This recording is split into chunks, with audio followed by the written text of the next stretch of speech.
2 days later, United Nations Headquarters, New York, 12 p.m., General Assembly Hall, the world was watching. Again, every major news network was broadcasting live. Inside the UN General Assembly, the hall was filled to capacity. Heads of state, military generals, scientists, ambassadors, and reporters filled the space. Hundreds of cameras were focused on the stage in the center of the massive room. Behind the stage was a backdrop made of gleaming white metal, featuring the Ultimate's emblem. People murmured, and phones buzzed. The tension was thick. Everyone had one question on their minds: would Stark speak again? At exactly noon, the lights dimmed. The crowd quieted. A soft hum rolled through the air as 7 figures stepped onto the stage from behind. They stood side by side in perfect formation. Tony Stark led the group, wearing what appeared to be a black tailored suit. But every inch of it was nanite armor in disguise. Susan wore an elegant pantsuit, her blonde hair tied back, and she was wearing her glasses. Johnny wore a casual blazer over a white tee. Ben wore a dark long coat over a custom tactical vest that hugged his massive frame. Natasha stood still as stone in a charcoal gray suit. Yelena wore all white, with a loose scarf that moved with every subtle breeze. And finally, Ghost, aka Owen Lane, wore a white suit. Tony walked up to the podium with the weight of the world on his shoulders. He looked out over the sea of faces, saw diplomats, presidents, journalists, generals, and other important figures. Then he glanced directly at the camera lens broadcasting to billions. "Good afternoon." Silence. Tony placed both hands on the podium. "Let's not waste time. The world changed. You saw it. You lived through it.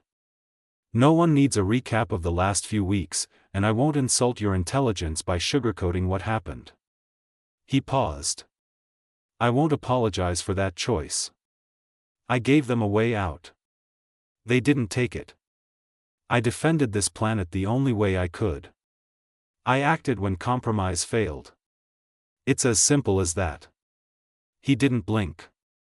"But this isn't about the Skrulls. That chapter is closed. This is about what comes next." Tony stepped back from the mic. The projection screen behind them activated, displaying real-time satellite footage of the Earth surrounded by dozens of glowing blue satellites in perfect orbit. He turned back to the audience. "This is the Stark WorldNet Defense Array. It scans for orbital threats, analyzes energy fluctuations, tracks unidentified spacebound activity, and deploys countermeasures in seconds. It is operational. It is global. And as we talk, my people are working on upgrading the space defenses and building space stations. I want humanity to be ready next time." Another pause. Tony continued, "It's just the beginning." The screen shifted, now displaying visuals of massive asteroid paths, atmospheric breach logs, and charts of increasing superhuman activity over the past 5 years. Here's the reality. The invasion wasn't the first. It won't be the last. This world is no longer isolated. We are no longer unknown. And right now, humanity is on the path of evolution. You all saw it: mutants, enhanced individuals, humans who are not mutants, but have powers. It's happening already. And if we don't get ahead of it, it will bury us. Tony let that sit for a second. "That's why I formed this team. The Ultimates."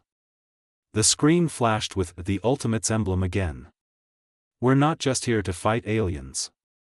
We're here to protect Earth from all threats. From outside. From inside. And from within ourselves." Some murmurs began. He raised his voice slightly. "We've already witnessed the dangers of unchecked power. It's not just about aliens, we also face threats from humans. There are rogue states reverse engineering alien technology, black market enhancement drugs, private militaries constructing mech armies, gene hacking, illegal cloning, and underground labs creating weapons out of children. You think these are just rumors? They're not." The room fell back into silence. Tony continued. The ultimates exist to protect this planet from threats. We do not serve any one country, nor are we involved in politics. While we respect the law, we operate beyond national borders. Our mission is about survival, maintaining order, and restoring balance. We aren't here to exert control. Tony took a moment, letting the weight of that final sentence settle across the room. He stepped back slightly and nodded to Sue, who stepped forward to the podium with calm precision. People are afraid, she said. They've seen things they don't understand. Powers that seem impossible. Battles that crack the sky open. And for a lot of you sitting here today, the fear isn't about what happened.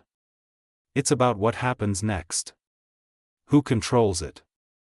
Who decides? She looked directly at the ambassadors seated closest to the stage.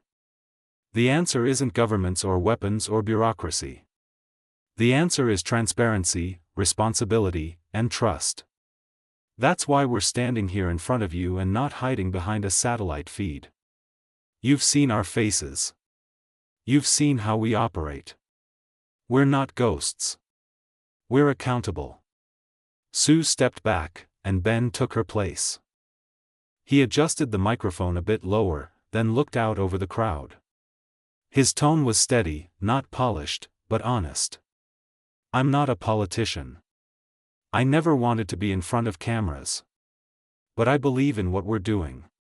I was changed. Not by choice. But I've seen what happens when people like me have no guidance. When they get scared. When the world turns its back on them. He looked toward the rows of reporters and lawmakers. We don't need more prisons for people who are different. We need people who understand what they're going through. We need protection for them, and from them, when it matters. That's why I'm here. And for the record, I know what it means to be different and what people call a freak.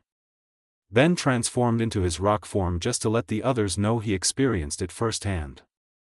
Then, he stepped back and gave the mic to Johnny, who adjusted his jacket and grinned at the crowd. Hi. I'm the guy who caught fire on live television. A few chuckles rolled through the room, breaking the tension slightly. I know I look like the fun one, and yeah, I am. But when we pulled that plane out of the sky 2 days ago, that wasn't a special event. That's the kind of stuff we're going to keep doing. Every single day. He pointed at the screen above them. That plane went down because someone wanted to test us. And I don't care who it was. They failed. We're not here to burn things down. We're here to keep people alive. Period. Oh, by the way, we'll find you, whoever you are. Johnny stepped back and nodded to Natasha. She approached the mic without adjusting it, hands behind her back. She didn't smile. Most of you know who I am. Silence again. I've been on both sides of this line. I know what it means to be an operative, and I know what happens when people like us go unsupervised. But let me make one thing very clear. We do not work in the shadows anymore. We are not another shield. There will be no Hydra, no hidden agendas. We operate in the open. And when we act, it will be because there is no other option. She paused and looked directly into the cameras. And when someone threatens this world, we don't negotiate with them. We stop them. Yelena moved up beside her. She wore the same calm expression as always, but her eyes were sharp. We're not weapons. We're guardians. And while I may not have grown up with the same kind of freedom you did, I understand now what it's worth. I will protect that freedom. We all will. She gestured to the rest of the team behind her. We aren't here to rule. We're here to make sure no one else does either. Finally, Owen Ghost stepped forward. He said nothing at first. The silence hung long enough for the audience to shift slightly. When he spoke, it was low, even. I am what happens when no one's watching. When people with power are left to rot in cages and laboratories, then unleashed. He stared down at the ground for a moment, then looked up. I did many bad things to survive after a freak accident gave me my powers. This made me lose my sanity over time. I wanted to see my family, hug them, and tell them I was alive, but my powers stopped me from doing that. Mr. Stark helped me, he healed me and taught me a better way to use my gift. Now, I have a second chance, and I will never waste it. Then he stepped back, saying nothing more. Tony returned to the podium, hands now relaxed at his sides. This world is bigger than any of us, he said. Bigger than any one team, or country, or system. We've entered a new era, and pretending it's not happening won't make it go away. There are more of us out there. People with powers. People waking up one day different, stronger, confused, and afraid. Some of them want to help. Some want to hide. Some don't know what they want yet. He paused and let that land. Every word was being broadcast to billions. I'm speaking to them now. All of them. If you can fly, if you can lift a car, if you hear things others can't, or move faster than light, if you've ever wondered what you are, join us. You're not alone. You're not a freak. You're not broken. You are part of the future, and this is your chance to choose what kind of future that's going to be. He paced a little, slowly. You want to help people? Good. We'll train you. We'll give you the tools to make a difference. And yes, you'll get paid. You'll have a stable income, plus housing, food, and medical. All the benefits that any damn job should give. We're offering careers in heroism. And for those of you who didn't ask for your powers, who feel like they've lost their life because of what they've become, come to me. I'm not promising miracles. I'm not claiming to fix everything. But I'll try. If you want to be a normal human again, I will do everything I can to make that happen. Tony looked back at his team and then at the crowd. And for those who view us as threats, obstacles, or something to be controlled or destroyed? He locked eyes with several world leaders. Go ahead, try it,